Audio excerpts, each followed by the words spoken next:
좋아요. 들어보세요. 물에 소금을 약간 넣으면 물이 더 빨리 끓을까요? 아닙니다. 사실 아무런 차이도 없어요. 오히려 소금을 넣으면 물을 끓이는데 더 오래 걸릴 수도 있어요. 하지만 파스타 맛을 더 좋아지게 할 수는 있을 거예요. 박쥐는 눈이 안 보일까요? 사실이 아닙니다. 이런 속설은 아마도 박쥐가 야행성 동물이고 청각이 뛰어나다는 사실에서 유래했을 거예요. 박쥐는 대개 어두울 때 활동하고 반향 위치 측정이라는 것에 의존하지만 그렇다고 해서 박쥐가 장님이라는 건 아니에요. 박쥐의 눈은 쓸모없는 것이 아니라 단지 빛이 아주 적은 조건에 적응했을 뿐입니다. 대왕고래는 매우 커서 혀가 커다란 코끼리만큼 무게가 나갈 수 있어요. 맞아요. 고래는 정말 커요. 우리는 머리를 통해 더 많은 열을 잃을까요? 아닙니다. 사람들이 이 말을 믿는 진짜 이유는 추울 때 머리가 유일하게 아무것도 감싸고 있지 않은 부분일 확률이 높기 때문이에요. 티셔츠만 입고 밖으로 나가면 팔을 통해 열을 잃게 됩니다. 다리, 엉덩이, 다른 부분은 말할 것도 없죠. 그러니까 모자를 쓰세요. 혀 지도에 따르면 혀의 다른 부분이 다른 맛을 본다고 합니다. 사실이 아니에요. 어떤 특정한 맛을 다른 부분보다 더 잘 감지하는 개별 미뢰가 있지만 혀의 한 영역이 다른 영역보다 단맛을 더 느낄 수 있다는 뜻은 아닙니다. 연구에 따르면 입의 모든 부위는 모든 맛에 민감하게 반응하는 미뢰를 가지고 있다고 합니다. 대왕고래의 혀 지도를 보세요. 플랑크톤을 좋아하는 것 같아요. 공룡은 거대했습니다. 그건 거짓이에요. 영화에서 공룡은 거대하고 비늘이 있는 도마뱀으로 묘사되지만 그렇지 않아요. 우선 작은 공룡종들이 많이 있었고 그들 중 몇몇은 칠면조나 비둘기만큼 작았습니다. 게다가 티렉스와 같은 몇몇 공룡들은 심지어 깃털로 덮여 있었는데 특히 초기 성장 단계는 더욱 그랬습니다. 산소는 무색입니다. 이건 부분적으로 사실입니다. 가스 형태일 때는 색이 없지만 고체 또는 액체 형태에서는 하늘색을 띱니다. 카멜레온은 주변 환경과 섞이기 위해서 색을 바꿉니다. 아닙니다. 그렇다면 매우 피곤한 일일 거예요. 사실 기분, 온도, 빛의 양과 같은 몇몇 다른 요인들이 카멜레온 색깔에 영향을 줍니다. 카멜레온이 긴장을 풀고 세포를 늘릴 때 그 안에 있는 결정체들이 빛의 영향을 받습니다. 카멜레온은 이 결정체를 사용하여 서로 의사소통을 합니다. 예를 들어 어두운 색조는 기분이 좋지 않다는 뜻인데 보다 더 공격적으로 느끼기 때문이죠. 그러니까 전 물러서는 게 좋겠어요. 네안데르탈인도 우리의 조상이 아닙니다. 비록 현대 인류와 한때 동시에 살았지만 대부분 지구의 다른 지역에 살고 있었습니다. 따라서 그들은 인간 발전의 한 단계가 아니라 다른 혈통입니다. 또한 네안데르탈인은 꽤 창의적이었어요. 불을 사용했고 도구를 만들었고 약용식물을 먹고 이빨을 닦고 또 인간과 비슷한 많은 일을 했습니다. 네안데르탈인은 아마도 혹독한 기후변화 때문에 멸종했을 거예요. 칠면조는 얼굴을 붉힐 수 있어요. 그건 사실이에요. 우리랑 비슷해요. 화가 나거나 흥분하거나 기분이 나쁠 때 칠면조의 목과 머리의 피부가 빨갛게 변합니다. 블랙홀은 이름이 암시하는 것처럼 실제로 구멍이 아닙니다. 블랙홀은 매우 강한 중력을 가진 밀도가 높은 물체입니다. 플라밍고는 정말 멋진 동물입니다. 그건 사실이에요. 플라밍고는 무릎을 굽힐 수 있을까요? 아니요. 플라밍고의 다리가 굽은 부분은 발목입니다. 무릎은 몸에 더 가까이 위치해 있고 깃털로 덮여 있어요. 슈퍼마켓의 사과는 신선합니다. 그럴 수도 있겠죠. 하지만 아닐 거예요. 사과는 보통 8월과 11월 사이에 수확하는데 최대 1년이 된 걸 수도 있어요. 그 후에 왁스로 덮이고 뜨거운 공기에서 건조됩니다. 마지막으로 냉장고로 보내지고 6개월에서 12개월 후에 우리가 슈퍼마켓 진열대에서 보게 됩니다. 생수도 유통기한이 있나요? 사실이에요. 하지만 그렇다고 물이 변하는 건 아니에요. 물병이 변할 수 있어요. 플라스틱이 물속으로 스며들기 시작하면 몸에 해로운 화학물질이 생기게 됩니다. 티백은 원래 그 용도로 만들어진 게 아니었어요. 사실입니다. 20세기 초 토마토 설리번은 찻잎 샘플로 작은 비단 주머니에 넣어 고객들에게 보냈습니다. 원래는 주머니 안에 든 차를 꺼내서 뜨거운 물에 넣기 위한 거였어요. 그런데 많은 고객들이 이 티백을 열지 않고 그대로 찻주전자에 넣는 것이라고 생각했습니다. 티백은 몇 가지 개선을 거쳤고 결국에는 끈과 종이 태그가 달린 모습이 되었어요. 계획되지 않은 발명품이 탄생한 거죠. 번개는 결코 같은 곳에 두 번 칠 수 없을까요? 사실이 아닙니다. 엠파이어 스테이트 빌딩은 24분 동안 8번 번개를 맞은 일이 있습니다. 무서운 폭풍이 몰아쳤고 어떤 것도 이미 번개를 맞은 곳이 다시 번개에 맞지 못하도록 할 수는 없어요. 만약 번개를 맞은 곳이 지형의 모양, 고인물, 높이와 같은 번개를 끌어당기는 특징을 갖고 있다면 얼마든지 다시 번개에 맞을 수 있어요. 여러분의 몸에는 태양에서 명왕성까지 뻗어나가고도 남을 정도의 많은 DNA가 있습니다. 사실이에요. 그것도 한 번이 아니라 17번이나 말이에요. 물론 일단 그렇게 하고 나면 여러분은 완전히 다른 모습이겠죠. 악어는 세계에서 가장 오래된 종 중 하나입니다. 맞아요. 악어는 이미 2억 년 전부터 존재해왔습니다. 아주 나이가 많아요. 주머니 쥐는 꼬리로 매달린 채 잠을 잡니다. 만화나 사진에서 본 적이 있을 거예요. 하지만 일반적으로는 그렇지 않습니다. 주머니 쥐의 꼬리는 매우 튼튼해서 나뭇가지를 잡고 몸무게를 지탱할 수 있는 건 사실이에요. 하지만 잠깐 동안만입니다. 다 자란 주머니 쥐는 그런 자세로 오래 있기에는 너무 무겁기 때문에 그다지 편하지 않을 거예요. 금붕어는 기억력이 3초밖에 안 됩니다. 아니에요. 이 화려한 색깔의 물고기는 실제로 매우 영리합니다. 한 연구에 따르면 금붕어는 두 노래의 차이를 구별할 수 있었습니다. 학습 능력이 뛰어난 건 아니지만 100회 이상 학습한 후에 그렇게 해냈어요. 만약 기억력이 3초만 지속된다면 불가능했을 거예요. 도롱뇽의 한 종류인 화면에 보이는 이런 긴 이름을 가진 동물은 단 7밀리초 만에 혀를 몸 길이의 절반까지 뻗을 수 있습니다. 사실이에요. 그건 눈 깜짝할 사이보다 50배나 빠른 속도입니다. 그 혀 지도를 보려면 엄청 빨라야겠네요. 사람은 멀티태스킹을 할 수 있습니다. 사실이 아닙니다. 이메일을 확인하고 전화통화를 하고 요리를 하고 여러 가지 일을 동시에 하는 것은 시간을 절약하는 것처럼 보이지만 연구에 따르면 멀티태스킹은 불가능하다고 합니다. 우리의 뇌는 한 번에 한 가지 일을 하도록 연결되어 있습니다. 그래서 우리가 멀티태스킹이라고 생각하는 건 다른 일로 전환하는 것뿐이에요. 이것은 시간을 절약하기보다는 오히려 오래 걸릴 수 있고 주의력도 떨어지게 합니다. 지구는 물이 있는 유일한 행성이 아닙니다. 나사는 목성에 지구보다 2배나 많은 물이 있는 바다가 있다는 것을 발견했습니다. 얼음층 바로 밑에 있어요. 심지어 화성에도 약간의 액체 상태의 물이 흐릅니다. 또한 지구는 둥굽니다. 정말 그럴까요? 엄밀히 말하면 극부분은 납작하고 적도 부분은 부풀어 있습니다. 따라서 타원체에 불규칙한 모양을 하고 있어요. 좀비는 존재합니다. 사실이에요. 하지만 영화에서 보듯이 인간이 좀비로 변할 수는 없어요. 하지만 동물의 왕국에는 좀비들이 있습니다. 예를 들어 개미를 사로잡아 뇌에 특정 화학물질을 퍼뜨리는 곰팡이가 있어요. 이것은 개미가 가족을 떠나 곰팡이가 살고 싶어하는 곳을 찾도록 만듭니다. 세계에서 가장 큰 폭포는 바다 밑에 있습니다. 아, 진짜 사실이에요. 북유럽해에 있어요. 차가운 바닷물이 따뜻한 폭포보다 밀도가 더 높습니다. 폭포의 길이는 거의 3.2km입니다. 세상에서 가장 작은 말벌은 아메바보다 작습니다. 사실이에요.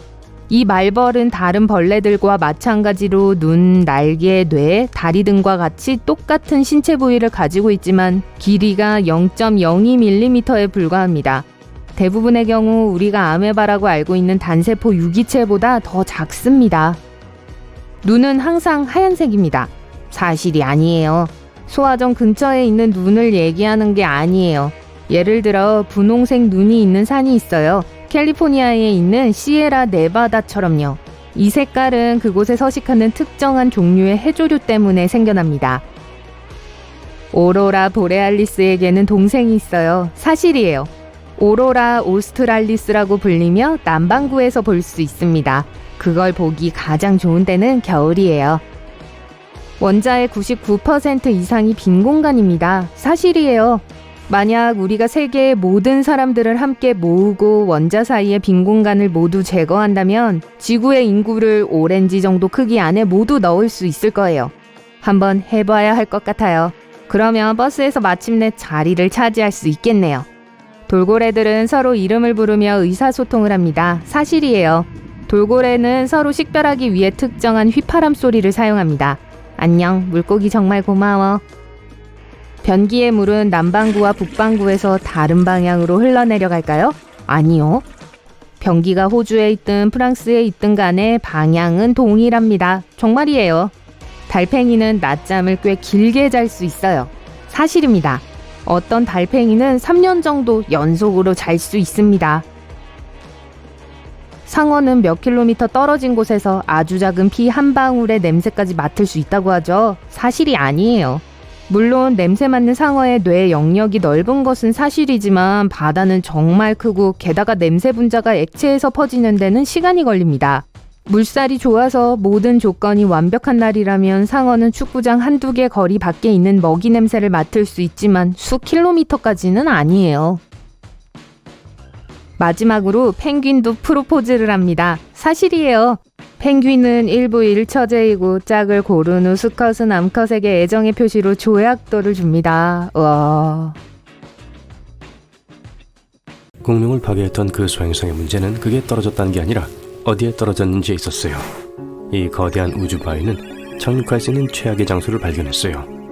또 땅에 부딪히는 각도가 제일 안타까웠어요.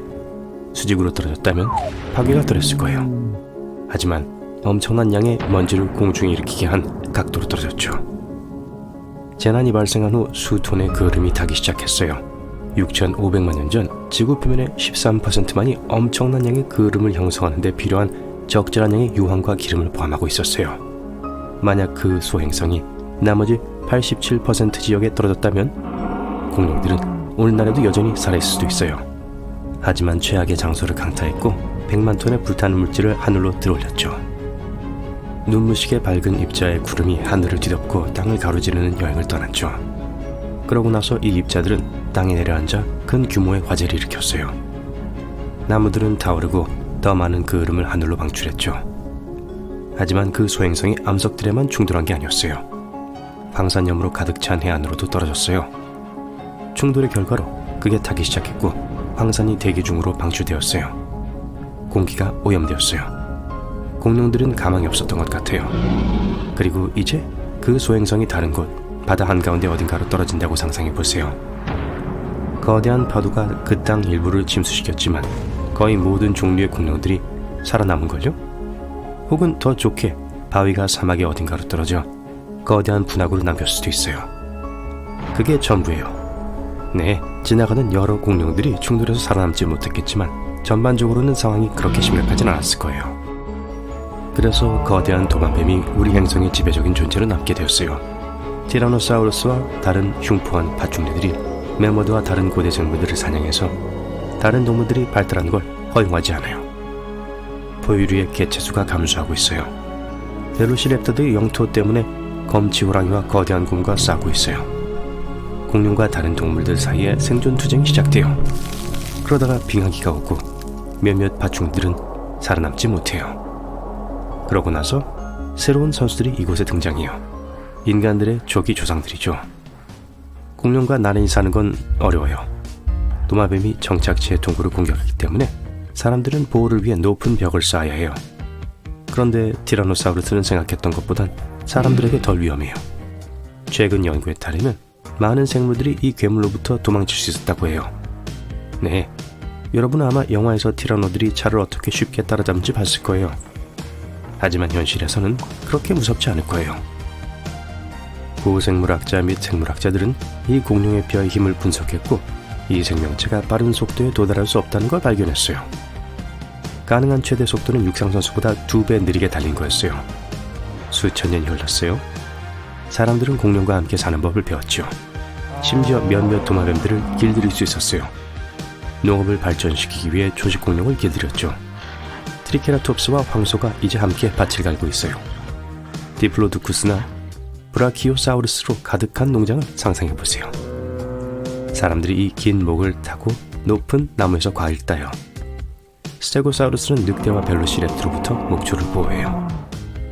안킬로사우루스와 같은 껍데기가 있는 공룡들은 사람들이 사막을 건너는 걸 도와요. 낙타, 당나귀와 함께 무거운 짐을 나르죠. 사람들은 이 행성을 고대 도마뱀과 공유하고 조화롭게 살고 있어요. 바다와 대양의 상황은 훨씬 더 심각해요. 바다 파충류는 목조선을 공격하고 물고기를 다 잡아버려요.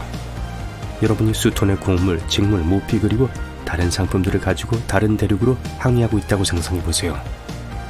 그런데 거대한 모사사우루스가 지평선에 나타나요. 가장 강력한 바다 도마뱀 중 하나죠. 백상아리는 이건 옆에서는 작은 물고기 같아 보여요. 이 생물은 메갈로돈을 쉽게 이길 수 있었어요.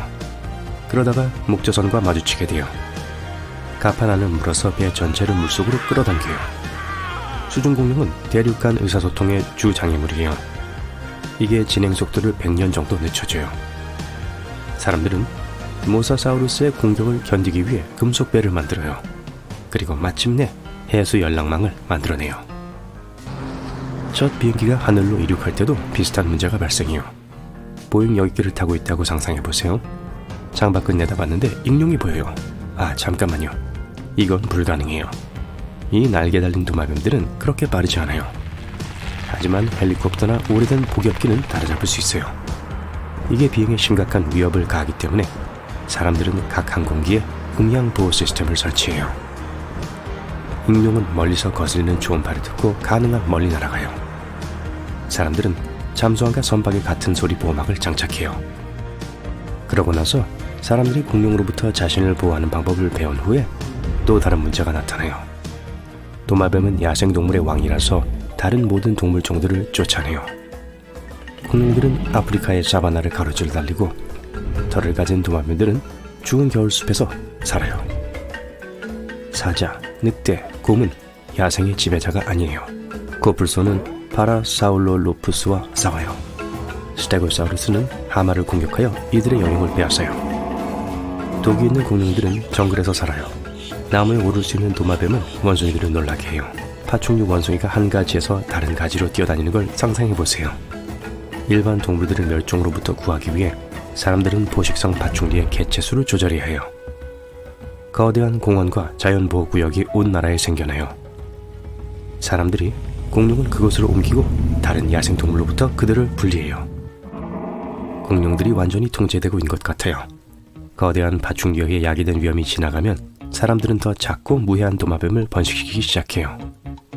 누군가는 카멜레온을 사고 누군가는 집에 미크로케라톱스를 키워요. 공룡 전시회도 있어요. 사람들은 이 생물들을 마치 개처럼 산책을 시켜요. 어떤 사람들은 파충류와 셀카를 찍고 쇼핑을 하고 작은 도마뱀과 함께 카페에 앉아요. 공룡은 이제 무시무시하지 않아요. 좀 귀엽죠. 사람들은 말, 낙타, 파라사울로로푸스, 파키케팔로사우루스를 타고 다녀요. 물론 많은 사람들은 벨로시랩터를 기다리려고 노력했지만 실패했어요. 위험한 파충류고 복종할 줄은 모르죠. 벨로시랩터를 길들이는 건 악어를 길들이는 것만큼 어려워요. 하지만 개와 고양이가 더 똑똑해서 여전히 인기가 더 많아요. 공룡의 뇌는 닭의 뇌와 거의 비슷해요. 하지만 누가 알아요? 만약 오늘날까지 살았다면 아마도 더 똑똑한 생물로 진화했을지도 모르죠. 공룡이 똑똑하다고 상상해보세요. 이런 경우 사람들은 엄청난 문제를 겪게 될 거예요. 어떤 과학자들은 운석이 공룡을 소멸시키지 않았어도 오늘날까지 살아남지 못했을 거라고 생각하고 있어요. 공룡들이 항상 자신들의 거대한 무게를 짊어져야 했어요. 뼈와 관절에 막대한 부담이 되었을 거예요. 대부분의 공룡들은 그러한 특징들로 빙하기에서 살아남을 수 없었을 거예요. 하지만 더 작은 도마뱀들은 성공했을지도 몰라요. 벨로키랍토르나 파키케팔로사우루스과 같은 빠르고 민첩한 공룡들은 살아남았을 거예요. 하지만 어떤 형태였을까요? 공룡들이 이미 다른 걸로 진화할 수 있었을까요? 저 닭을 좀 보세요. 많은 과학자들은 이게 무시무시한 티라노사우루스의 직계 후손이라고 믿고 있어요. 이 새의 DNA 깊은 곳 어딘가에 공룡이 가지고 있던 유전자가 있어요. 네, 믿기 어렵겠지만 닭의 몸 구조와 걸음걸이를 보세요. 깃털을 제거하고 이 생물을 비늘로 덮은 다음 우리 대신 이빨이 있는 턱을 줘보세요. 이제 작은 티라노사우루스가 완성되죠? 그런데 닭들만이 거대한 도마뱀의 친척인 건 아니에요. 많은 새들이 공룡의 살아있는 후손이에요. 놀랍게도 엘리게이터, 뱀, 크로코다일 그리고 왕도마뱀은 펠리컨 황새와 다른 날아다니는 생물들만큼 고대 파충류와 가깝지 않아요. 수백만 년의 진화를 거치면서 공룡의 발은 날개로 변했고 이빨이 많은 길쭉했던 턱은 뿌리가 되어버렸어요. 새 유전학은 공룡을 이해하는 열쇠예요. 펠리컨은 익룡, 타조에서 벨로키랍토르까지 비슷해요. 아마도 많은 다른 동물들도 고대 도마뱀과 유전자를 공유하고 있을 거예요. 만약 운석이 떨어지지 않았다. 새로운 화석 발견과 기술 덕분에 우리는 공룡 생물학에 대해 점점 더 많이 알게 됐어요. 어떤 사람들은 공룡 중 몇몇은 거대하고 무섭고 잔인했다는 사실 이상을 알 필요가 없어요. 하지만 그럴 필요가 있는 사람들을 위해 비교 생물학, 색소 분석, 그리고 강력한 새로운 엑스레이의 사용으로 우리는 그들의 색깔, 먹는 습성, 그리고 혀의 모양과 같은 특징에 대한 이해를 할 수 있게 됐어요. 네, 맞아요. 혀 모양 말이에요. 오랜 시간 동안 미스테리했던 거죠. 이건 부드럽고 살이 많은 공룡 부위는 화석 형태로 거의 보존되지 않기 때문이에요. 하지만 목 앞에 있는 혀뿌리에 위치한 잔존한 설골의 발견 덕분에 이제 약간의 통찰력을 가질 수 있어요. 대부분의 동물은 혀를 고정시켜주는 이 설골이 있어요. 뼈의 모양과 복잡성은 혀가 얼마나 자유롭게 움직일 수 있는지에 따라 달라요. 과학자들은 거의 모든 공룡들이 납작한 모양의 단순한 혀를 갖고 있었고 오늘날의 악어의 입안에서 볼 수 있는 혀와 아주 비슷하단 걸 발견했어요. 네, 이 악어요. 가까이 가서 보세요. 아니요, 농담이에요. 다시 돌아오세요. 몇몇 특정 공룡을 살펴보죠. 브라키오사우루스부터 시작해볼게요. 여러분 대부분이 이들의 목 때문에 이 공룡을 익숙해할 것 같아요. 아시죠? 길이가 보통 9m였던 공룡이요. 목이 가장 독특한 특징임에도 불구하고 이들의 이름은 사실 그리스어로 팔도마뱀으로 번역돼요. 브라키오사우루스가 지금까지 살았던 가장 큰 공룡 중 하나였다는 건 상식이죠. 평균적으로 길이가 23m였고 높이는 12m에 달했어요. 대략 스쿨버스 2대 정도 길이고 4층 건물만큼 높은 거예요. 이 어느 것도 사실 이 큰 녀석이 살던 시대에는 없었죠. 심지어 더 큰 공룡종들의 부분적인 다리뼈와 척추뼈가 알려져 있지만 이 골격의 잔해들은 공룡들의 정확한 크기를 결정하기에는 너무 불완전해요. 그래서 이 녀석이 지금까지 제일 큰 공룡이었을지도 몰라요. 이 유명한 초식동물인 다행이네요. 브라키오사우루스는 매일 400kg의 마른 식물을 먹은 걸로 여겨져요. 그 대부분은 침엽수, 은행나무, 그리고 소철로 이루어져 있어요. 이 표적들은 공룡이 맞히기 어려웠을지도 몰라요. 왜냐하면 연구원들은 이 공룡의 이빨이 숟가락 모양이고 음식을 씹기엔 이상적이지 않다는 걸 알게 됐기 때문이에요. 그 뜻은 이 생명체가 초목을 통째로 삼켰을 거라는 걸 의미하는데 이빨이 식물 껍질을 벗기는 데는 적합했지만 큰 식물 덩어리를 쪼개는 데는 좋지 않았어요. 이 사실과 공룡의 몸 형태는 브라키오사우루스가 가능한 한 빨리 먹이를 먹었을 거라는 걸 암시해요. 이런 공룡들은 식사할 때 항상 우뚝 솟은 나무를 발라 먹는 능력을 쓴 건 아니에요. 브라키오사우루스는 일단 그 지역의 모든 초목을 소진한 뒤 다음 장소로 무리를 지어 이동했어요. 제 말은 나무에 높이 매달린 식물들 뿐만 아니라 지역 식물 모두를 말하는 거예요. 이들은 특히 근처의 모든 나무를 먹어치우고 난 후 낮은 영역에 있는 식물로 식단을 보충했을 가능성이 높아요. 이런 식사 방식은 이 거대 공룡들에게 가장 열렬한 매력이었어요. 연구원들은 공룡들이 저지대의 초목을 씹어먹어서 고지대에서 먹이를 찾을 때보다 에너지를 80%까지 아꼈다고 믿고 있어요. 또한 브라키오사우루스의 콧구멍이 윗부분이 아니라 얼굴 전면에 있다는 것도 발견했어요. 이건 그들이 각각의 무리 안에 있는 비옥한 범람원을 돌아다녔다는 걸 이제 우리가 알기 때문이에요.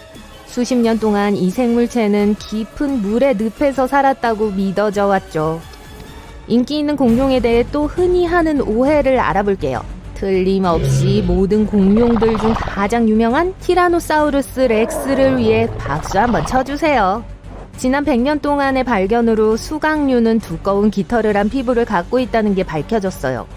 수강류는 티라노사우루스가 속해 있는 과이기 때문에 자연스레 사람들은 티라노사우루스도 깃털로 덮여 있었을 거라고 생각하기 시작했어요. 하지만 2017년에 한 연구는 이 상징적인 공룡의 피부에서 본을 떴고 깃털을 유지하는 데 필요한 구조물에 대한 증거를 발견하지 못했어요. 만약 티라노사우루스가 깃털을 갖고 있었다면 등에만 국한됐을 거예요.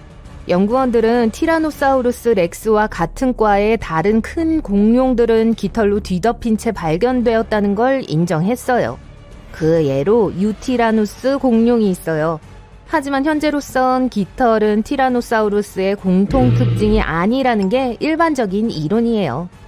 이걸로 깃털은 더 작은 티라노사우루스류의 전유물이었으며 이들을 따뜻하게 해주는 방식으로 존재했다고 믿는 게 더 쉬워요. 오랫동안 연구원들은 깃털이 수가 과목의 전유물이라고 생각했지만 이 이론은 퀴즈 대회에서 정답을 못 맞힌 것처럼 틀렸다는 게 밝혀졌어요. 알고 계시죠? 어쨌든 시베리아에서 발견된 화석 증거는 여러 다른 공룡의 가족 집단이 깃털을 갖고 있었다는 걸 암시해요. 문제는 시베리아 화석은 다른 종의 공룡에 속했어요. 쿨린다드로메우스 자바이칼리쿠스. 제가 잘못 발음했다고 생각하세요? 좋아요, 증명해보세요. 이제 이 공룡을 쿨린다로 부를 거예요. 표면적으로 새와 비슷한 골반 구조를 가지고 있었는데 대략 1.5m 길이로 냉장고만큼 높았어요. 공룡 깃털의 목적은 따뜻함을 위한 것이기 때문에 추운 기후의 공룡들이 따뜻한 기후의 공룡들보다 더 많은 깃털을 갖고 있었을 가능성이 꽤 있어요. 일반적으로 더 큰 동물들은 스스로를 시원하게 유지하는 데 어려움을 덜 겪기 때문에 이런 따뜻한 기후에 살았던 여느 큰 공룡들은 깃털이 전혀 없었던 거예요. 반대로 추운 기후에 살았던 더 작은 공룡들은 깃털이 많았겠죠. 깃털과 피부 자국이 온전히 있는 오르니토미무스의 발견 덕분에 우린 이제 공룡의 깃털 디자인과 패턴 중 일부가 어떻게 생겼는지도 이해할 수 있어요. 이 공룡의 이름은 그리스어에서 유래되었고 실제로도 새를 닮은 공룡으로 번역돼요. 전형적으로 길이가 3.5m로 거의 기린만큼 키가 컸고 잡식성임에도 불구하고 이빨이 없었어요. 다른 특징으로 비정상적으로 길이가 같은 손가락 3개가 있어요. 그리고 얇은 뼈의 두개골에도 불구하고 큰 뇌강을 갖고 있었어요. 다리는 굉장히 긴데 특히 발뼈가 매우 길었어요. 이빨이 없는 부리와 긴 목을 결합하면 타조와 많이 닮았을 거예요. 비록 브라키오사우루스나 일반적인 공룡만큼 크지는 않지만 세계의 다른 어떤 새보다도 커요. 오르니토미무스가 타조를 닮은 게 단지 몸, 팔다리 때문만은 아니었어요. 매우 유사한 깃털 패턴을 갖고 있었어요. 그들의 머리, 목, 그리고 아랫다리에는 대부분 깃털이 없었지만 몸의 나머지 부분은 솜털 같은 깃털로 덮여 있었어요. 이걸 전체적으로 새의 깃털층이라고 부르죠. 타조처럼 이 공룡이 체온을 조절하기 위해 이 특이한 깃털 패턴을 사용했을 가능성이 있어요. 몇몇 공룡들은 먼 친척인데다 새와 같은 깃털을 갖고 있음에도 불구하고 이들이 존재했던 시기 동안 날기 위해 필요한 종류의 깃털을 가지지 못했어요. 화석 본에서 발견되거나 호박에 보존된 깃털은 연구원들이 왜 그 생물체들은 그렇게 공기역학적이지 않은지에 대한 통찰력을 얻게 해줬어요.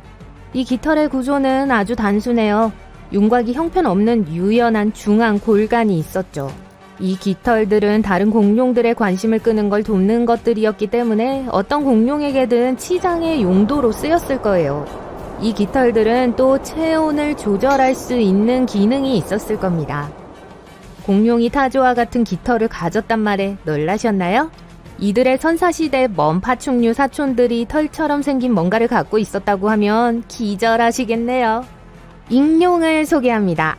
이 이름은 그리스어에서 유래되었고 날개에 달린 도마뱀으로 번역돼요. 공룡들처럼 처음에는 온몸에 비늘 또는 가죽 같은 피부가 있었을 거라 여겨졌죠. 하지만 20세기에 걸친 화석 조사 결과는 익룡 몸의 많은 부분이 털로 덮여 있다는 게 밝혀졌어요. 익룡의 날개폭은 런던버스와 같은 7m 이상의 넓이에 이를 수 있어요.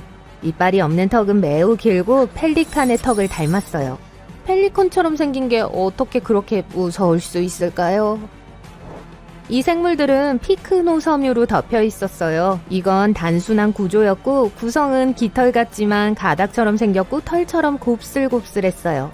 추가 연구로 익룡 몸의 어떤 부분은 가지를 내뻗은 올이 있는 더 복잡한 종류의 깃털을 갖고 있었을 거라고 암시하죠.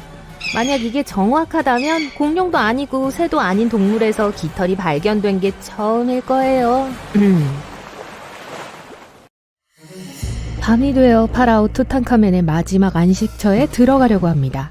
횃불은 없지만 적어도 손전등은 가지고 오셨군요. 여러 층의 계단을 내려가면 벽에 상용 문자가 새겨져 있고 주문처럼 보이는 것이 눈에 띕니다. 이곳에서 무엇이든 가져가는 사람은 영원히 파멸할 것이다 라고 적혀 있어요. 믿지는 않지만 조금 무서워요. 거대한 돌문을 발견합니다. 함정일까요? 겨우 문을 열었지만 이런 텅 빈 방뿐이에요. 지도를 확인해보니 올바른 방향으로 가고 있는 것 같아요. 몇 시간이 지난 후 미로 안에 갇혀 있다는 사실을 깨닫게 됩니다. 발자취를 되짚어보지만 더 이상 들어왔던 문을 찾을 수 없어요. 혼자 생각합니다. 파라오의 함정에 빠졌구나. 먹을 거 안 가져왔는데. 할리우드 영화에서 주인공이 고대 유적을 탐험하다가 심각하게 위험한 함정에 빠지는 장면 본 적 있으시죠? 이집트 왕족들이 독이 있는 정갈과 뱀, 평생 갇힐 수 있는 미닫이문, 모든 것을 짓밟는 거대한 바위로 자신들의 마지막 안식처를 보호했다고 들었습니다. 그런데 이런 함정들이 정말 진짜로 존재할까요?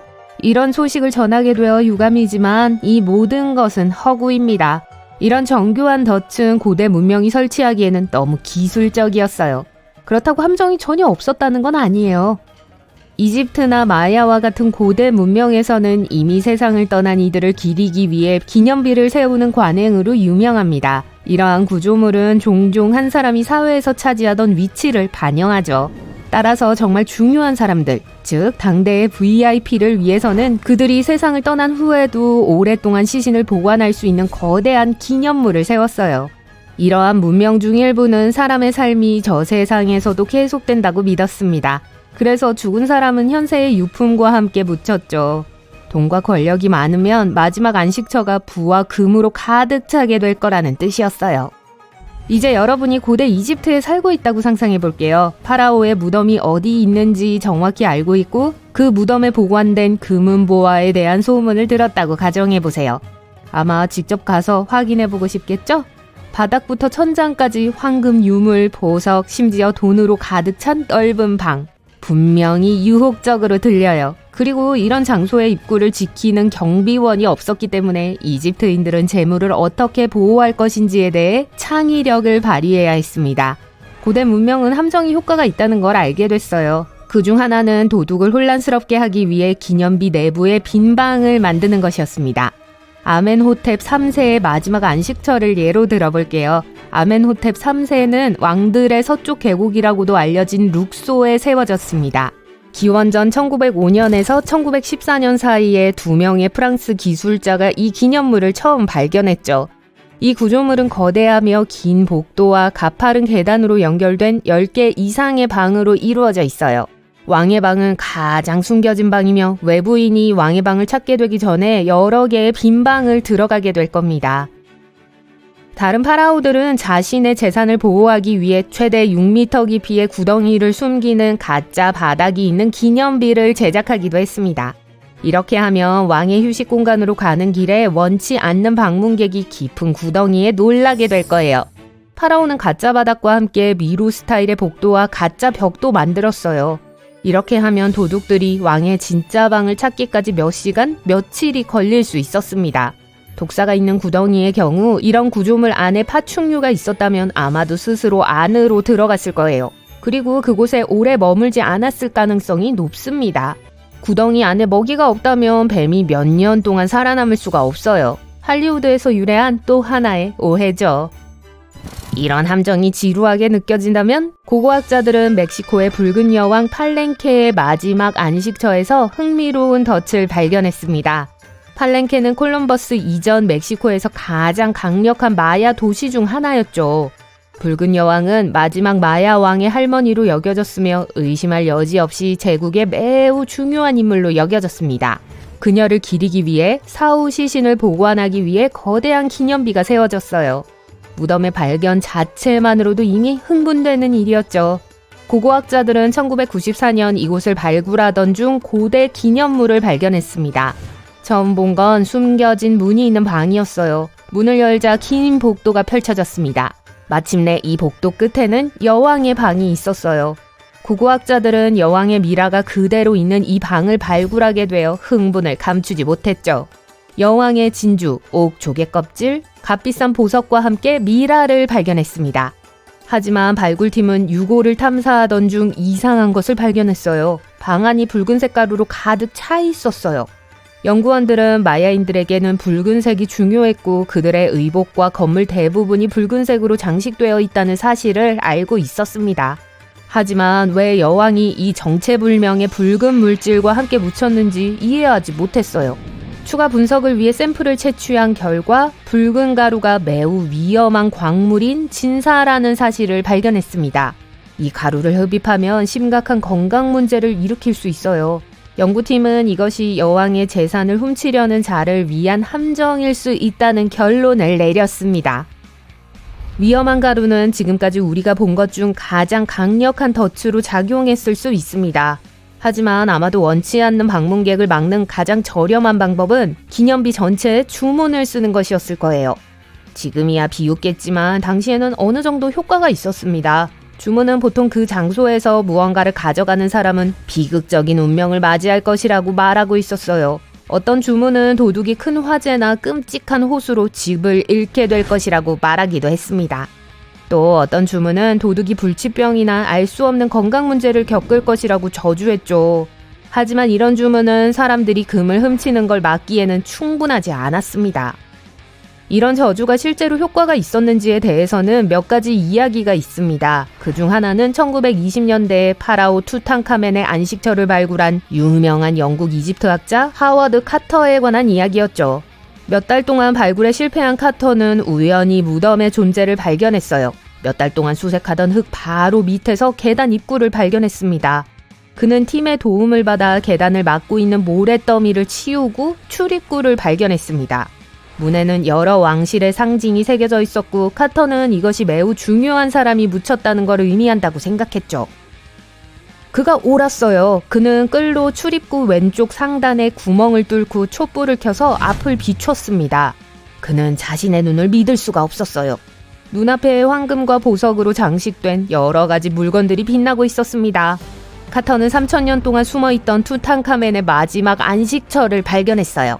하지만 이야기는 여기서 끝나지 않았습니다. 이 발견은 일련의 불행한 사건으로 이어졌고 사람들은 그것이 파라오의 저주와 관련이 있다고 믿었어요. 카터 자신은 불과 몇 년 후 미스테리하게 세상을 떠났습니다. 그리고 그의 동료 중 일부는 저주의 위협처럼 홍수로 집을 잃었죠. 어떤 사람들은 이런 일들이 서로 연관되어 있다는 확실한 증거가 없기 때문에 우연의 일치라고 말합니다. 어떻게 생각하세요? 결국 효과적인 함정이었던 걸까요?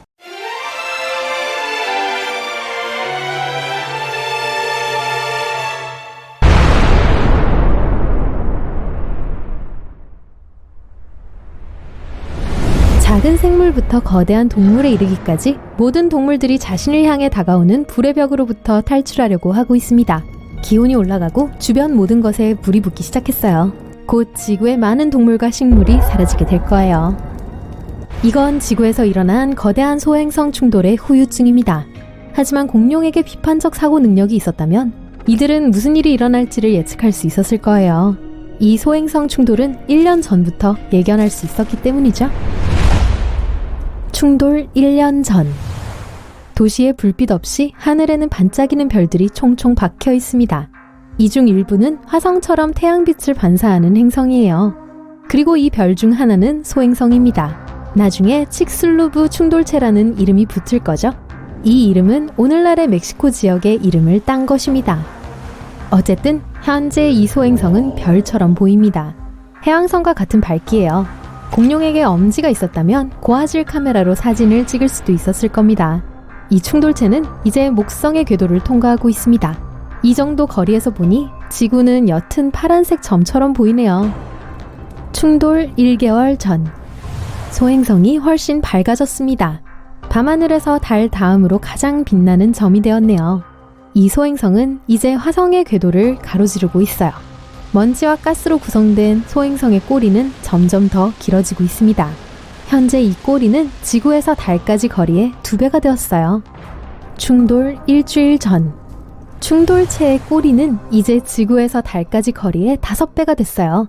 하지만 공룡들은 그 아름다움을 감상할 수 없습니다. 공룡에게는 그저 밤하늘의 수많은 밝은 점 중 하나일 뿐이죠. 만약 이 소행성이 지금 지구를 향해 날아오고 있다면 과학자들은 소행성이 충돌할 정확한 위치를 1.5km 범위 내로 찾아낼 수 있을 것입니다. 그리고 나서 충돌 지역에서 사람들을 대피시키고 큰 재앙을 피하게 하겠죠. 충돌 하루 전. 칙슬롭 임팩터는 현재 하늘에서 가장 밝은 물체가 되었습니다. 이 소행성을 감싸는 빛, 즉 후광은 달보다 더 큰 것 같아요. 이제 이 소행성은 달의 궤도를 통과하고 있습니다. 뒤에 잿빛 자국을 남기며 움직이는 밝은 점처럼 보이네요. 충돌 1시간 전. 칙슬루브 충돌체의 빛은 보름달보다 밝아졌어요. 그리고 육안으로도 움직임을 볼 수 있어요. 지구의 밤은 더 이상 어둡지 않습니다. 이제서야 공룡들은 불안감을 느끼기 시작합니다. 지구상의 모든 동물들이 은신처를 찾기 시작하고 있어요. 충돌 10분 전. 소행성은 현재 지구 궤도를 통과하고 있습니다. 소행성 꼬리의 파편 수천 개가 지구에 떨어지기 시작합니다. 마치 유성우 같아요.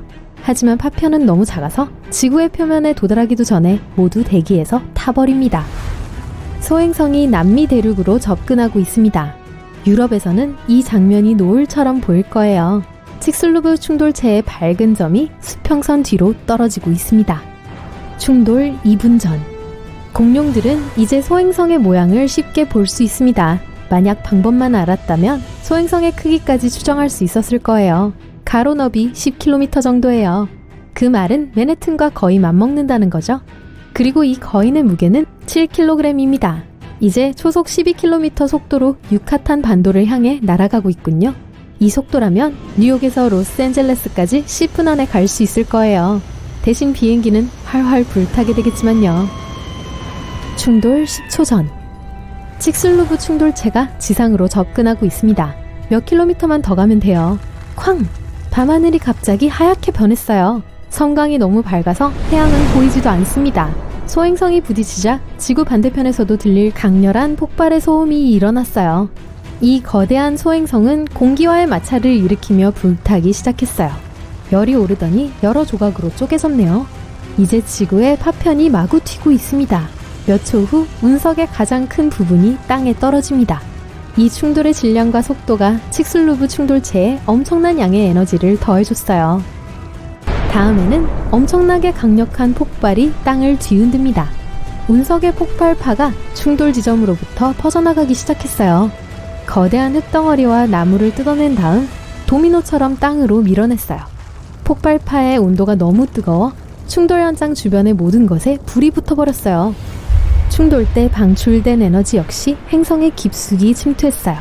그리고 지구 역사상 가장 강력한 지진을 일으켰습니다. 결국 엠파이어 스테이트 빌딩만큼 높은 쓰나미 파도가 발생했습니다.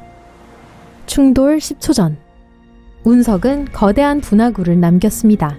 휴런 호수만큼 넓고 에베레스트 산 2개 반이 안에 들어갈 만큼 깊어요. 공룡들은 공포에 질려 날뛰고 있어요. 북미 대륙으로 대피하려고 하지만 대부분은 낯선 늪지대를 통과하지 못하고 있어요. 계속 떨어지는 유성우 역시 또 다른 위험입니다. 공기 중에 떠있는 수백 톤의 재와 파편은 높은 온도로 인해 가열되고 액체 용암의 형태로 지구에 떨어지고 있습니다. 재와 연기가 대기를 가득 채우고 태양빛을 차단해서 지구는 어둠 속으로 떨어지게 되었어요. 며칠만 더 있으면 지구는 완전히 컴컴해지게 될 겁니다. 그리고 끊임없이 산성비가 지표면에 내릴 거예요. 유카탄 반도의 지하 퇴적물에는 유황이 가득했었는데요.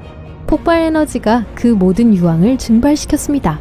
이제 유황은 공기 중에서 식은 후 구름에 모이고 땅에 떨어지고 있죠. 대부분의 동물들은 충돌에서 살아남았어요. 하지만 몇 달에 걸쳐 대대적인 멸종이 진행될 거예요. 충돌로 인해 지구는 암흑 속으로 빠져들었습니다. 그러니 햇빛을 보고 사는 식물 대부분은 멸종하게 되었죠.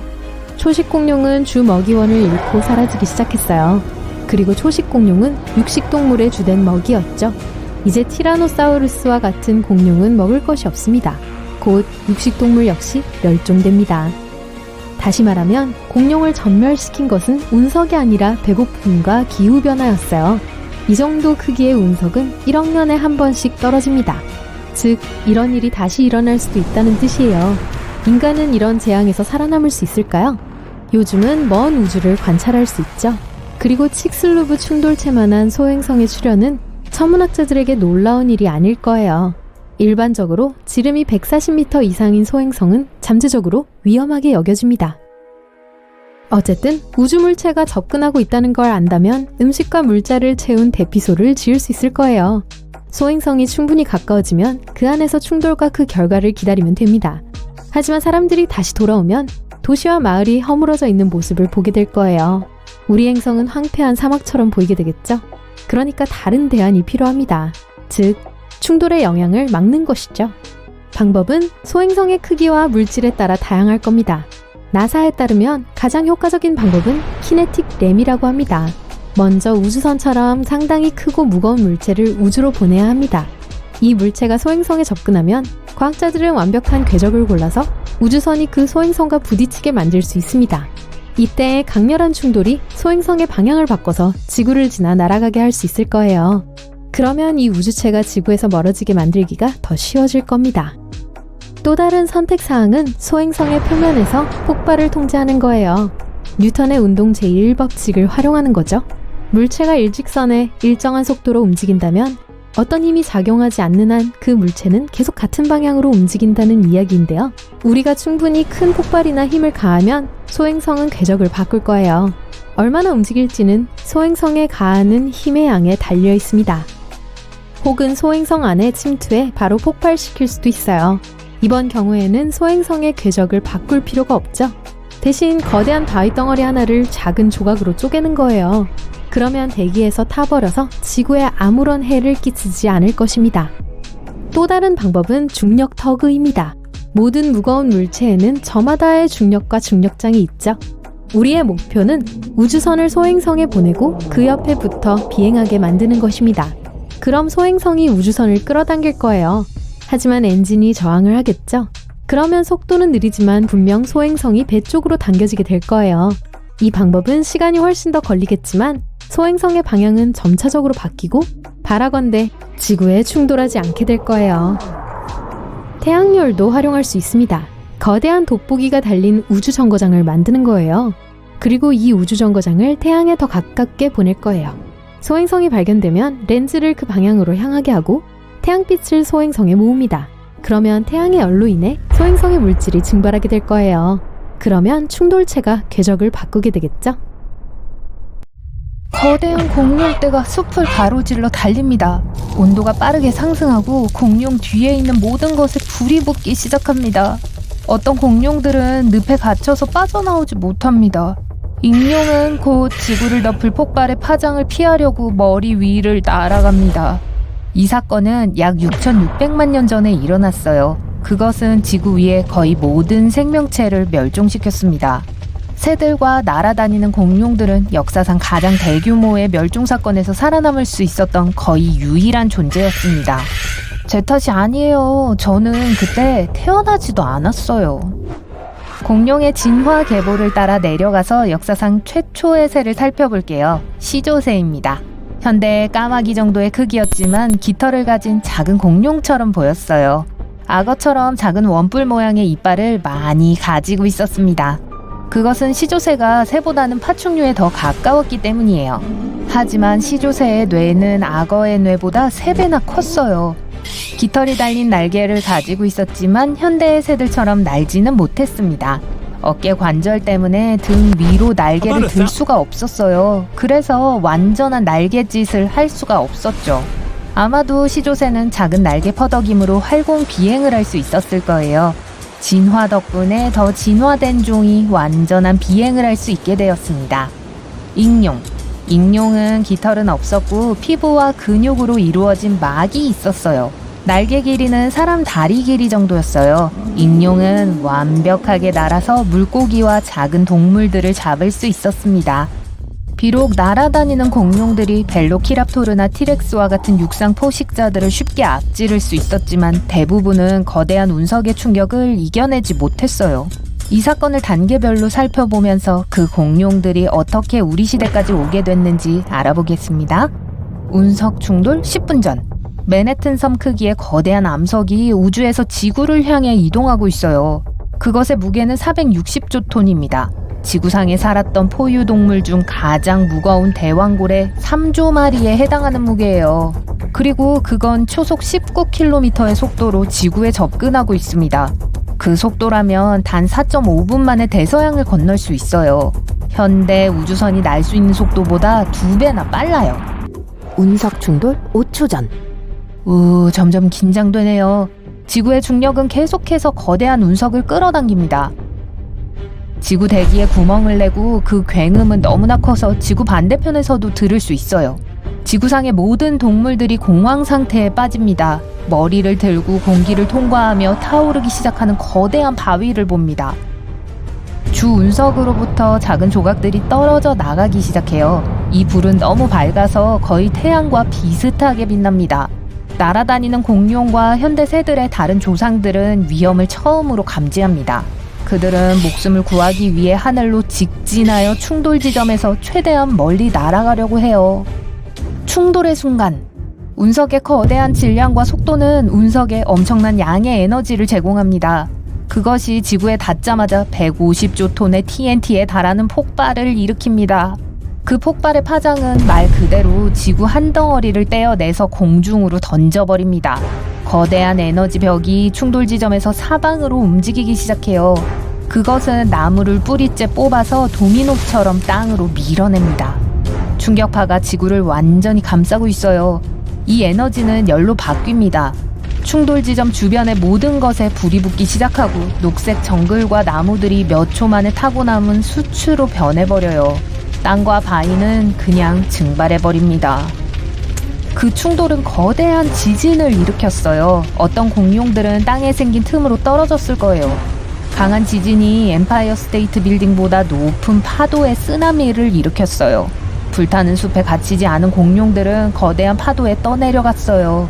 북아메리카의 공룡들은 북쪽으로 도망가려고 합니다. 하지만 파장은 그들을 따라잡고 맙니다. 날아다니는 공룡들은 지진이나 쓰나미에는 아무런 문제가 없어요. 그들은 거대한 파도를 피할 수 있을 만큼 충분히 높이 날아요. 하지만 계속해서 떨어지는 운석 잔해들과 싸워야 합니다. 운석 충돌 5분 후, 거대한 암석 조각들의 유성우가 계속해서 지구로 떨어지고 있습니다. 어떤 운석은 자동차 크기였고 어떤 것들은 커다란 건물만 해요. 재와 먼지가 공중으로 올라갑니다. 그 온도는 너무 높아서 용암 액체로 녹아 다시 지구로 떨어져 더 많은 화재를 일으킵니다. 유성우는 날아다니는 공룡들에게도 문제를 일으켰어요. 떨어지는 붉게 달아오른 바위 사이로 이리저리 피해야 했어요. 높은 온도는 그들에게 큰 문제가 됩니다. 왜냐하면 깃털이 빠질 수도 있기 때문이에요. 깃털이 없으면 날 수 없어요. 운석 충돌 10시간 후, 공룡들은 줄곧 북쪽으로 계속 달렸습니다. 그들은 늪이 많은 낯선 지역에 도착했어요. 티렉스와 같은 거대한 공룡들은 어른의 키만큼 긴 다리를 가지고 있어요. 그들은 이런 지형을 통과할 가능성이 있어요. 하지만 만약 넘어지면 다시 일어날 수 없었어요. 트리케라톱스와 같은 더 작은 공룡들은 짧은 다리를 가지고 있었고 밀집한 늪을 통과할 수 없었어요. 운석 충돌 한 달 후, 15조 톤의 재가 대기 중으로 분출되었습니다. 거대한 구름이 태양을 가리고 지구는 완전한 어둠에 잠겼어요. 살아남은 식물들은 태양 에너지를 얻을 수 없었고 산소 생산을 멈췄습니다. 살아남은 공룡들은 산소 부족과 많은 양의 먼지 때문에 숨쉬기가 힘들어요. 하늘에 햇빛이 부족해서 식물성 플랑크톤이 사라졌습니다. 많은 해양동물들은 유일한 먹이 원천을 잃었어요. 대기 중의 먼지와 재는 지구가 태양으로부터 열을 얻는 것을 막아서 지구의 온도는 떨어지기 시작하고 있어요. 운석이 떨어진 곳에는 유황이 풍부했습니다. 이 독성산은 충돌 당시 증발하여 구름을 형성했어요. 지금 지구에는 산성비가 내리고 있어요. 하늘을 나는 공룡들은 이제 이런 비를 피해 숨어야 합니다. 동굴에 머물러야 하고 먹이를 구하러 밖으로 나갈 수 없어요. 지금까지 많은 수의 육상 공룡과 나는 공룡들이 살아남았어요. 그들은 밖으로 나와 재난의 여파를 봅니다. 충돌이 일어난 곳은 현재 멕시코 유카탄 반도예요. 칙슬로브 분화구가 이곳에 있어요. 너비는 약 150km로 미시간 호수의 절반과 같습니다. 그리고 깊이는 19km예요. 에베레스트 산 전체를 그 안에 넣어도 10km 정도가 남아요. 공룡을 사라지게 한 것은 충돌 그 자체가 아니었어요. 충돌로 인한 화재가 초식 공룡이 먹었던 식물 대부분을 태워버렸습니다. 먹이가 없었기 때문에 그들의 수는 급격히 줄어들었어요. 포식 공룡들도 먹을 것이 없었어요. 산성비와 식물성 플랑크톤의 소멸은 모든 해양 생물을 위협했어요. 비록 새들이 폭발의 파장과 쓰나미를 피할 수 있었지만 그들의 먹이도 부족했습니다. 모든 새의 약 80%가 멸종 사건이 끝날 때까지 살아남지 못했어요. 문제는 지구상의 모든 숲이 전멸했다는 거예요. 대부분의 새들은 나무에 둥지를 틀고 삽니다. 게다가 숲은 온갖 종류의 개미와 흰개미부터 날아다니는 곤충과 작은 쥐까지 항상 먹이로 가득했어요. 그래서 땅에 살고 잘 날 수 있는 종만이 살아남았습니다.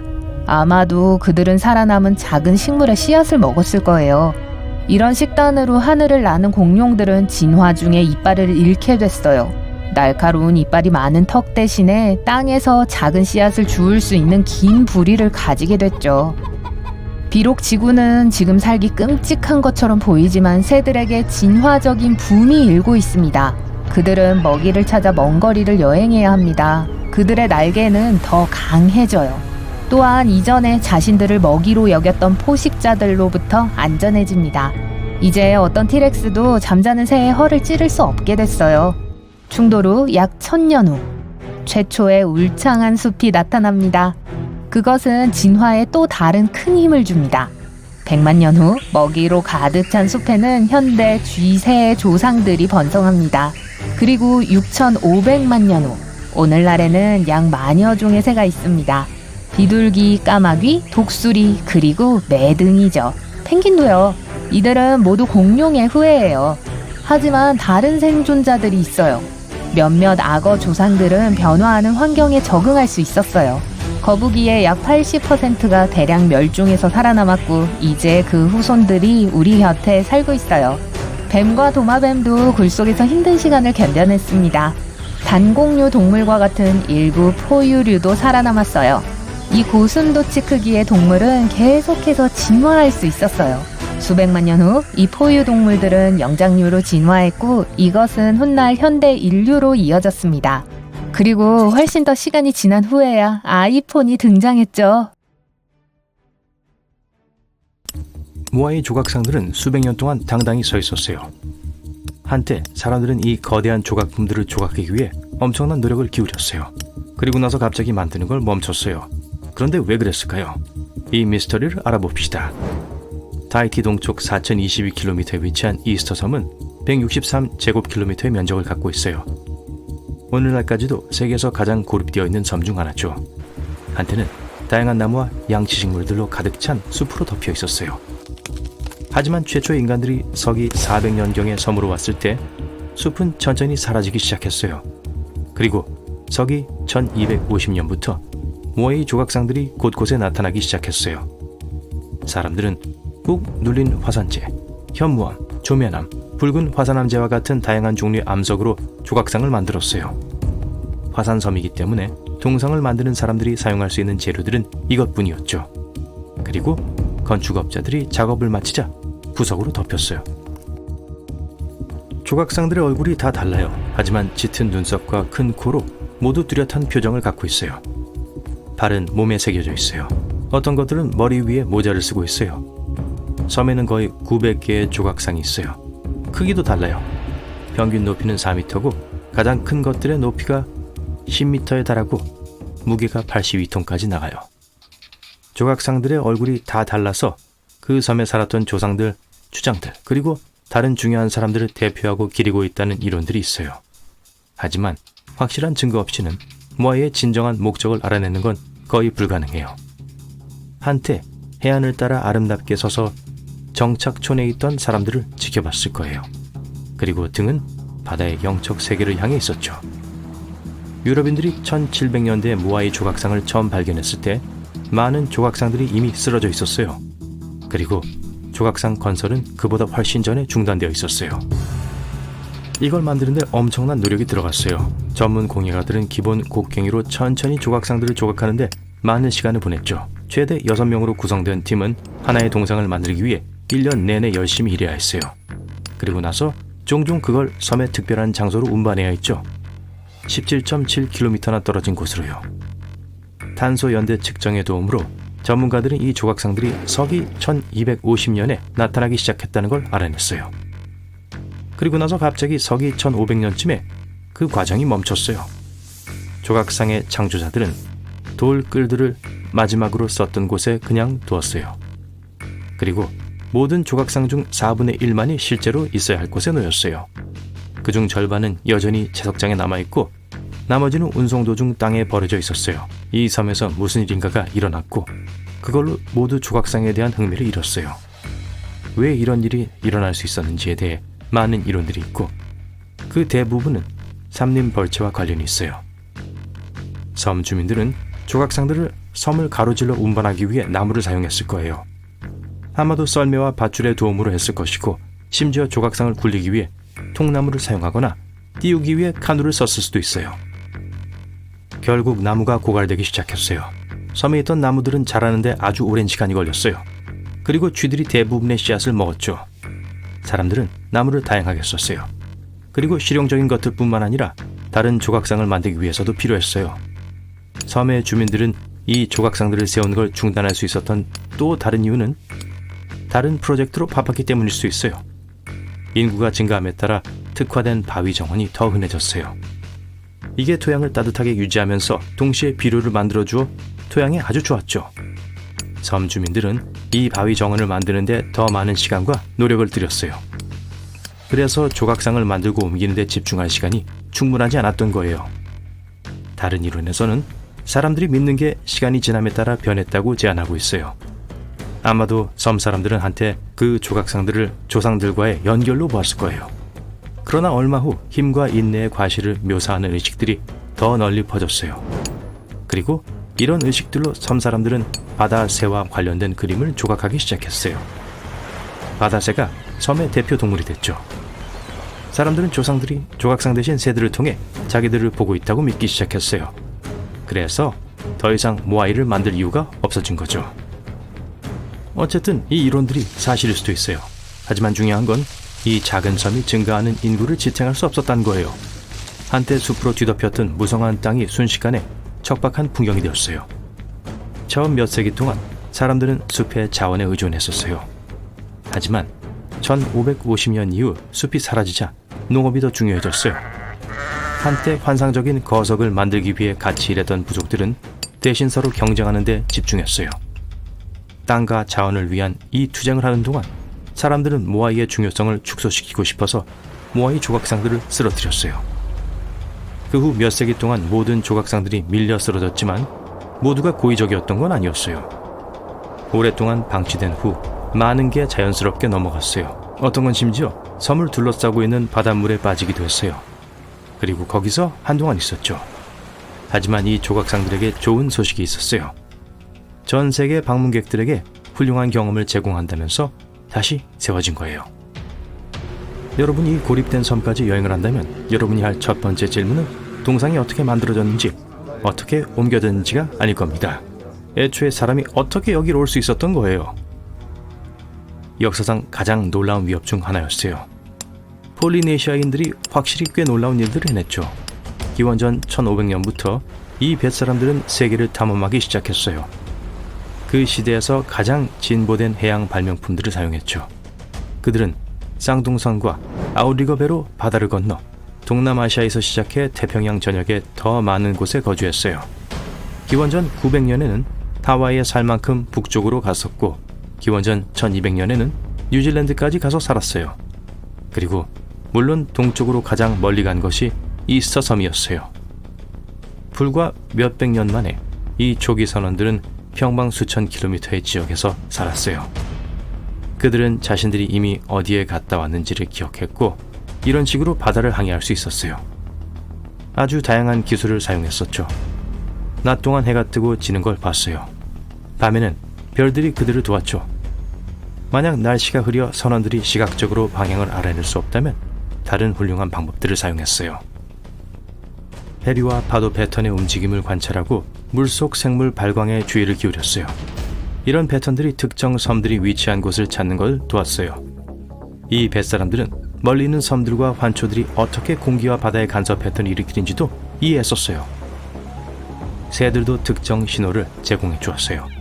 그중 어떤 새들은 한 섬에서 다른 섬으로 먼 거리를 이주했고 그게 여행자들에게 경로에 대한 시각적인 관련성을 제공해 주었죠.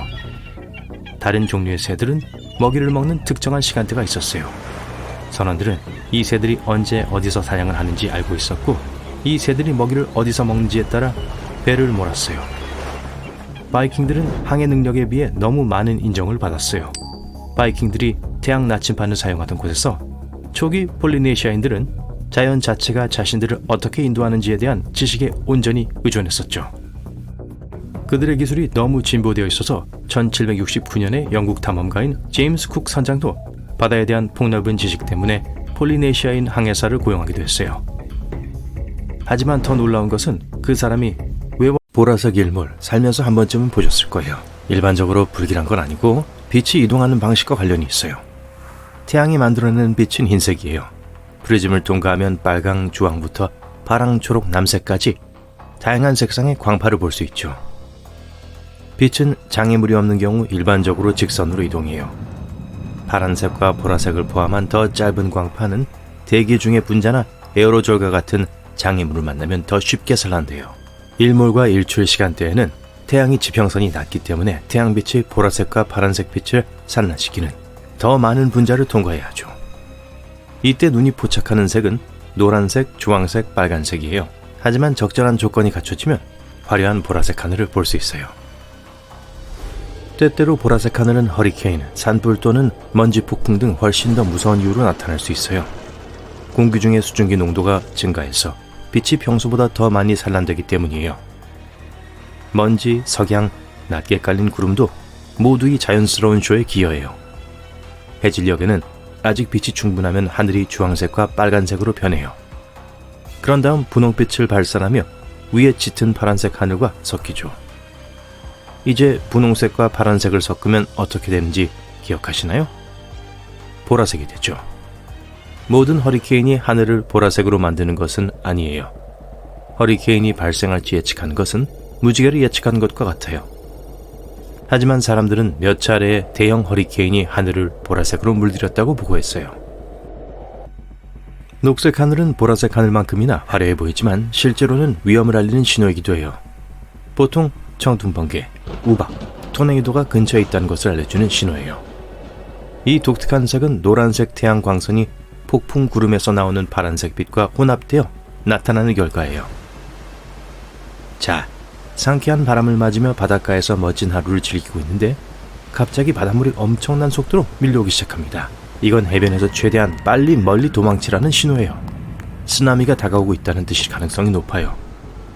신속하게 대응하면 생존 가능성을 극대화할 수 있어요. 해수면이 상승하고 있지만 그 정도가 심하지 않다 해도 쓰나미가 다가오고 있다는 또 다른 신호일 수 있어요. 쓰나미는 40%의 확률로 발생하며 들어오는 물이 첫 번째 쓰나미 파도예요. 더 크고 위험한 다음 쓰나미는 보통 약 10분 후에 이어져요. 쓰나미의 또 다른 특징은 큰 소리와 함께 도착하는 것을 좋아한다는 거예요. 사람들이 이를 천둥, 기관차 소리, 헬리콥터 소리 또는 굉음으로 묘사해요. 해변에 고르지 못한 물길이 보이나요? 물에서 멀리 떨어져 있는 것이 가장 좋아요. 수면 아래에 매우 위험할 수 있는 이한류가 있을 수 있어요. 때때로 파도가 이상한 방식으로 해안에 부딪히면서 이한류가 형성되기도 해요. 파도가 이상하게 부서지거나 다른 물과 다른 색을 띠는 부분이 보일 수 있어요. 해초가 사방으로 무작위로 흩날리는 것도 이한류의 또 다른 경고 신호예요. 이한류에 휩쓸리게 되면 물 위에 떠 있도록 노력하되 물살을 거스르려고 하지 마세요. 소중한 에너지만 낭비할 뿐이니까요. 도움을 요청하는 소리를 지르며 해변을 따라 떠내려가세요. 조류에서 벗어나면 대각선으로 헤엄쳐서 해안으로 향하세요. 다음에 하늘에서 원뿔 모양의 구름을 발견하면 대피소를 찾아야 할 때라는 것을 기억하세요. 그 상태가 계속 유지된다면 심한 폭풍이 다가오고 있다는 뜻이에요. 하지만 그런 모양의 구름이 빙글빙글 돌기 시작하면 토네이도로 변하기 직전이란 뜻입니다. 근처에 벌들이 있다면 그들은 언젠가 큰 문제로부터 여러분을 구해줄 수 있어요. 열심히 일하는 이 작은 녀석들은 폭풍이 다가오고 있다고 느끼면 평소보다 더 활발하게 움직여요. 폭풍이 몰아치기 전에 더 많은 꿀을 모으기 위해 속도를 높이죠. 그리고 일단 꿀을 다 모으고 나면 폭우가 내리기 15분 전에는 폭우가 올 조짐이 보이지 않더라도 항상 벌집으로 돌아와요. 그 비결은 폭풍 구름에 쌓인 정전기를 포착할 수 있는 매우 민감한 등쪽 털에 있어요. 수세기 동안 사람들은 큰 지진이 발생하기 며칠 전에 동물들이 이상하게 행동한 것을 알아챘어요. 개는 끊임없이 짖고 젖소는 젖을 멈추며 두꺼비, 쥐, 뱀은 집을 떠나요. 동물은 인간이 느끼지 못하는 작은 초기 충격파를 느낄 수 있는 것 같아요. 과학자들은 이에 대한 정당한 설명을 찾기 위해 끝없는 테스트와 실험을 진행했어요. 지금까지도 이 미스터리를 설명하기 위해 노력하고 있죠. 공기 중에서 오존 냄새를 맡을 수 있나요? 뇌우가 다가올 때 가장 뚜렷하고 매운 냄새를 맡을 수 있어요. 번개의 전하로 인해 높은 고도에서 자유롭게 방출되기 때문이죠. 또 다른 기분 좋은 비 냄새는 페트리코 냄새예요. 빈 부는 식물, 나무, 콘크리트, 아스팔트 위에 분자를 깨우는데요. 그 향이 사방으로 퍼지는 거예요. 심지어 입안에서 그 냄새를 느낄 수도 있어요. 번개가 치면 공기 중의 모든 양이온이 오존 및 침과 섞이게 돼요. 그래서 씁쓸한 금속 맛이 나는 거예요. 번개가 치려고 할 때 근처에 있는 금속 물체에서 기괴한 딱딱거리는 소리, 윙윙거리는 소리, 진동하는 소리가 들릴 수 있어요. 손바닥에 땀이 나기 시작할 수도 있고요. 머리가 쭈뼛 서는 것을 느낄 수도 있어요. 이는 행동을 하라는 분명한 신호고 그 행동은 바로 목숨을 걸고 뛰는 거예요. 양전하가 우리 몸을 통과해서 폭풍의 음전하를 띠고 있는 부분을 향해 도달하려고 하는 거예요. 장담하건대 여러분은 그러한 전하를 만나고 싶지 않을 거예요. 빠르게 도달할 수 있는 대피소가 보이지 않는다면 주변의 물체보다 몸을 작게 만들어 보세요. 우산을 내려놓고 철조망, 금속 파이프, 난간, 기타 금속성 물체로부터 멀리 떨어지세요. 그리고 바닥에 납작하게 눕지 마세요. 땅은 젖어 있을 가능성이 높아서 전기가 잘 통해요. 집 옆 아스팔트에 갑자기 갈라진 틈이 보이면 싱크홀 경고 신호일 수 있어요. 집 내부를 점검하세요. 문이 걸리기 시작하나요? 아니면 벽과 천장이 만나는 곳에 틈이 생기진 않나요? 고르지 않은 부엌 캐비넷과 서랍, 기울어진 바닥, 경사가 시작되는 계단, 비가 올 때마다 새는 물, 어긋난 금형 등은 모두 싱크홀이 곧 생길 수 있다는 신호예요. 싱크홀이 확실한지, 얼마나 위험한지 확인하려면 엔지니어링 회사에 문의해야 돼요. 이미 싱크홀이 있는 것을 발견했다면 싱크홀이 있는 곳에서 멀리 떨어져 있어야 하고요. 울타리를 치거나 밧줄로 묶어 다른 사람에게 덜 위험하도록 하세요. 싱크홀을 고치려면 전문가의 도움이 필요해요. 일부 화산은 폭발하려고 할 때 비명을 지릅니다. 이전에 종종 발생하는 작은 지진은 윙윙거리는 소리를 내요. 대부분 사람의 귀에는 들리지 않지만 때로는 땅에서 이상한 울림이나 쉿 하는 소리로 들릴 수 있는 주파수에 도달하기도 해요. 이 소음을 조화 진동이라고 하는데요. 일부 화산에서는 마그마 기포가 지각의 틈새를 통과할 때 진동하는 소리지만 항상 그런 건 아니에요. 과학자들이 이러한 화산 비명 소리의 원인을 정확히 파악한다면 화산 폭발에 대한 제한적인 조기 경보 시스템을 만들 수 있을 거예요. 야생에 있다면 개울, 시냇물, 강물의 수위에 주의를 기울이세요. 비가 내리는 중에도 수위가 빠르게 낮아진다면 산사태가 임박했다는 신호일 수도 있어요.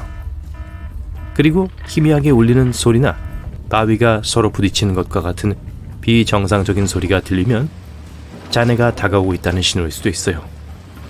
즉시 안전한 곳으로 대피하라는 신호입니다. 지금 당장요. 아무도 침몰할 수 없는 타이타닉이 빙산과 충돌할 거라고는 상상도 못했어요. 한 사람을 제외하고는요. 윌리엄 토마스 스테디오. 물론 직접적으로는 아니에요. 어느 날 타이타닉의 침몰을 예상하면서 침대에서 벌떡 일어난 것도 아니죠.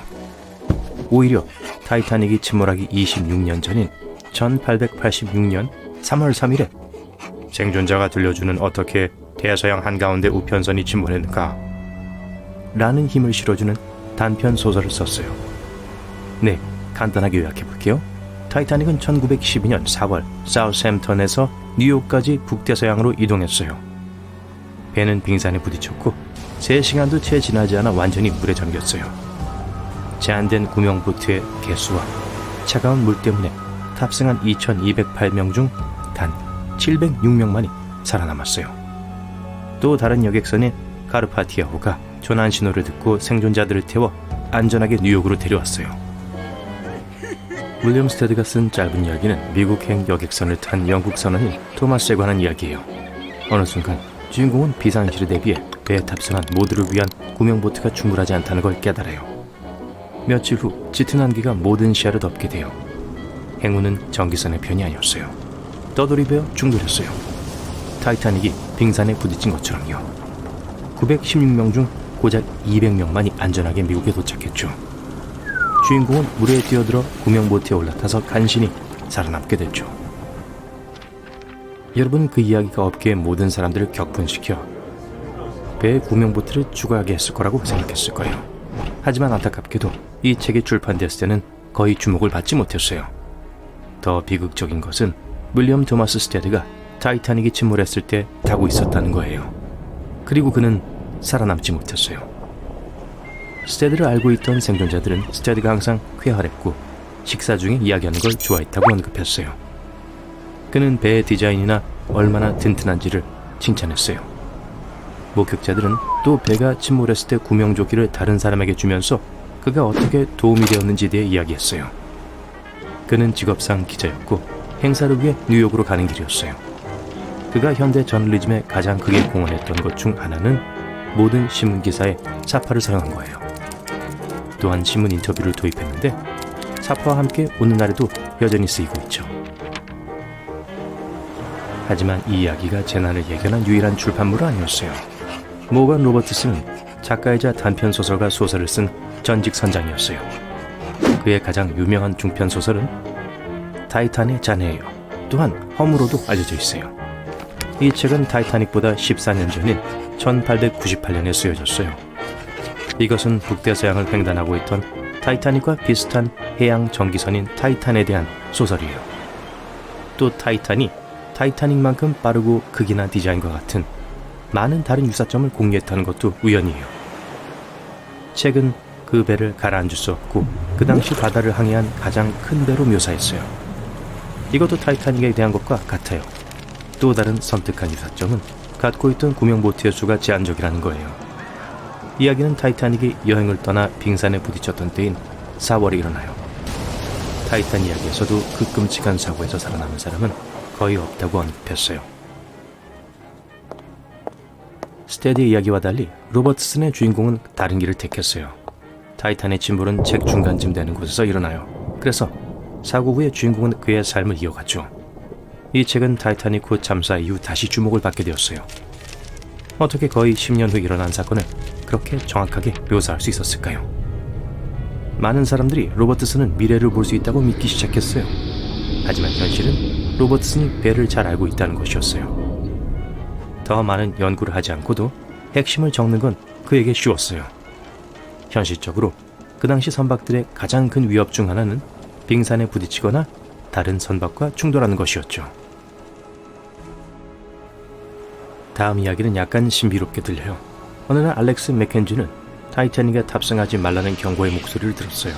하지만 그가 돌아봤을 때 거기엔 아무도 없었어요. 계속 걸어가자 그 목소리가 다시 말을 걸었어요. 하지만 이번엔 더 크고 또렷했어요. 그는 이 경고를 심각하게 받아들였고 여행을 취소하고 그의 고향인 스코틀랜드 글래스고로 돌아가기로 결심했어요. 그의 조부모님들은 타이타닉을 타는 대신 집으로 돌아온 그를 보곤 별로 달가워하지 않았어요. 결국 그 탑승권은 엄청 비쌌거든요. 그 실망감은 배가 빙산에 부딪혔다는 소식을 들었을 때 곧 사라졌어요. 존 코피는 타이타닉호의 선원이었지만 배가 아일랜드 퀸즈타운에 있는 그의 고향에 멈췄을 때 탑승하는 걸 포기하기로 결심했어요. 그의 내면의 목소리가 여객선에서 내리라고 말했고 그는 그렇게 했어요. 그 당시 그는 겨우 23살이었어요. 그리고 그 나이 또래에겐 그게 경력을 엄청나게 키우고 성장할 수 있는 기회가 될 수 있었죠. 끔찍한 비극에도 불구하고 그는 타이타닉호가 침몰한 지 불과 몇 달 후에 RMS 모리타니아호에 일하기로 계약했어요. 책임감이 대단하네요. 타이타닉의 침몰에 기여한 것에 대한 일부 추가 정보가 밝혀졌어요. 건설업자들은 그 배가 가라앉을 수 없다고 주장했어요. 하지만 많은 사람들은 후에 그 배의 강철판이 얼어붙는 대서양물을 견디기엔 너무 약했다는 이론을 세웠어요. 그게 리벳을 터지게 해서 바닷물이 안으로 스며들게 했을지도 몰라요. 또 다른 이론은 타이타닉호 선체에 맹위를 걸친 화재가 사실 항해 3주 전부터 일어났을 수도 있다는 거예요. 불은 강철을 부드럽게 했고 빙산을 뜨거운 칼이 버터를 자르듯이 강철을 잘라내도록 했을 거예요. 배가 항해를 떠나기 전에 찍은 사진 중 일부에 선체에 검은 자국이 있는데 이게 화재에 의해 야기된 걸 수도 있어요. 화재가 있었던 또는 없었든 간에 어느 경우든 빙산은 상당한 피해를 입혔을 거예요. 어떤 사람들은 또 타이타닉을 설계한 사람들을 비난해요. 그 배는 바닥에 커다랗게 연결되어 있는 부분으로 만들어졌는데 아마도 충돌 중에 쉽게 부러졌을 거예요. 물론 다 이론이에요. 하지만 우리는 빙산이 이 드라마의 주인공이었고 스테드와 로버트슨의 작품들이 진지하게 받아들여졌어야 했다는 사실을 알아요. 어느 쪽이든 이게 유사한 비극적인 사고를 예방하는 데 도움이 되는 미래를 위한 교훈이 되어야 해요. 그나저나 토마스 뉴크맨이 없었다면 여객선과 여객수송선은 존재하지 않았을 거예요. 1712년 그는 배에 동력을 공급할 수 있는 충분한 에너지를 생산할 수 있는 아주 강력한 증기 엔진을 발명했어요. 그리고 한 세기 후 1819년에 최초의 증기선이 대서양을 가로질러 영국의 리버풀로 여행했어요. 그 배가 바다를 건너는 데는 29일밖에 걸리지 않았어요. 여객선 산업은 사람들이 미국으로 이주하거나 휴가를 가는 게 더 쉬워졌던 1900년대 초반에 호황을 누렸어요. 수십 년이 지나면서 더 빠르고 효율적인 항공기의 사용이 여객선으로부터 그 스포트라이트를 빼앗게 됐죠. 요즘은 여객선이 공해상에서 어떤 것과 충돌한 일은 매우 드물어요. 현대기술은 위협을 가할 수 있는 모든 걸 탐지하고 심지어 폭풍우 치는 날씨도 예측할 수 있어요. 요즘 유람선은 타이타닉 시대의 선박에 비하면 거대해요. 현대의 배들은 거의 2배의 승객을 태울 수 있고 그 당시 사람들은 꿈만 꿨던 편의시설을 갖추고 있어요. 요즘 대부분의 유람선들은 선택할 수 있는 여러 개의 식당, 여러 개의 수영장, 그리고 휴식을 취할 수 있는 개인방을 갖고 있어요.